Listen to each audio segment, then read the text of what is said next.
Dans Smartimo, tout de suite, on va s'intéresser à l'école, ou plutôt aux cours d'école, des cours d'école qui sont en train de se transformer. On en parle avec une spécialiste, c'est Léa Guillois-Marteuse. Bonjour Léa. Bonjour. Vous êtes responsable du pôle d'innovation et transition à Laurent. Alors Laurent, c'est l'agence d'urbanisme de la région nantaise. Est-ce que vous pouvez nous présenter votre agence? Oui, bien sûr. Donc, Laurent, on est une structure qui travaillons avec sur l'ensemble du département. On est une association où les collectivités sont adhérents. On travaille donc sur le département, comme je l'ai dit, et un petit peu à Vendée. On accompagne nos adhérents aussi bien sur des documents de planification que dans des projets urbains et en Hmm. passant bien sûr par toutes ces questions environnementales et de transition de plus en plus présentes aujourd'hui. Très bien. Alors justement, on s'intéresse aujourd'hui à la cour d'école. Pourquoi vous avez fait ce travail de repenser, de réinventer cette cour d'école? Eh ben, la cour d'école, on le voit un peu comme un microcosme aussi de l'espace public où il y a beaucoup de questions aujourd'hui de notre société qui s'y passent, aussi bien des questions sur les chaleurs, la canicule. En fait, il fait Oui. chaud dans une cour d'école, qui est classique parce qu'une cour d'école, c'est bitumé sur les questions d'usage parce que les cours d'école aujourd'hui, elles sont pensées par et pour les adultes avec vraiment cette question de surveillance. On voit tous les enfants, pas forcément de nature parce que c'est difficile à entretenir et du coup, ça nous paraissait intéressant de se positionner et d'accompagner nos adhérents sur ce sujet de qu'est-ce qu'on attend aujourd'hui d'une cour d'école. On attend qu'elle réponde à des besoins des enfants.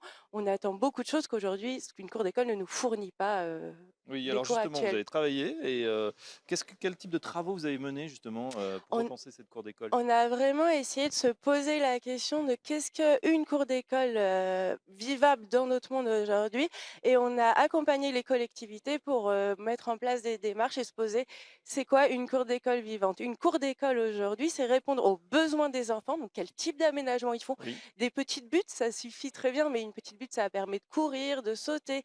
Comment on replace la question de du genre dans une cour d'école et qu'on enlève le terrain de foot aussi qui est au milieu un peu caricatural. Comment on arrive aussi à gérer les eaux de pluie dans une cour d'école, à amener de l'ombre, de la fraîcheur pour les enfants, rétablir le côté avec la nature. Donc voilà tout le travail qu'on a fait, repenser du coup des aménagements de cours d'école et accompagner aussi nos adhérents pour pouvoir les mettre en œuvre jusqu'au bout.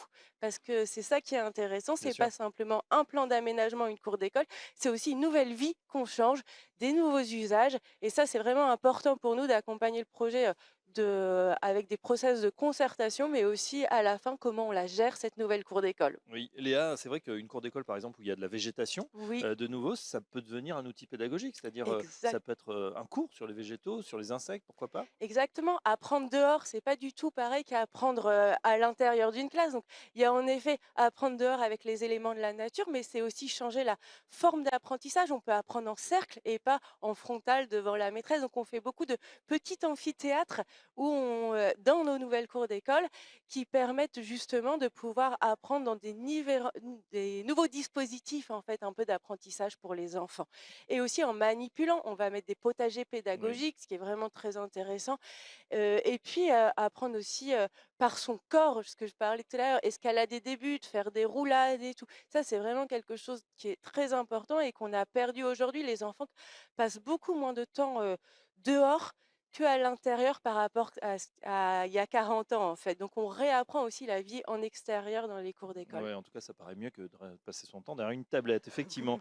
Dans quelle mesure cette initiative là sur les cours d'école à Nantes va se généraliser? Combien d'écoles vont être touchées ou le Alors, pourcentage? nous, on accompagne tous nos adhérents, donc vraiment il y a une question de la Loire-Atlantique et on a de plus en plus de demandes, là-dessus sur, la question de changer les cours d'école. Presque chaque collectivité s'y met. On a eu la chance, d'accompagner aussi la ville de Nantes qui, elle, a donc beaucoup quand même de cours d'école et qui s'est fixé comme objectif de changer un tiers de ses cours d'école sur le mandat. Ouais, un tiers, et puis je crois que vous êtes accompagné aussi par des associations telles que Nature et Jardin.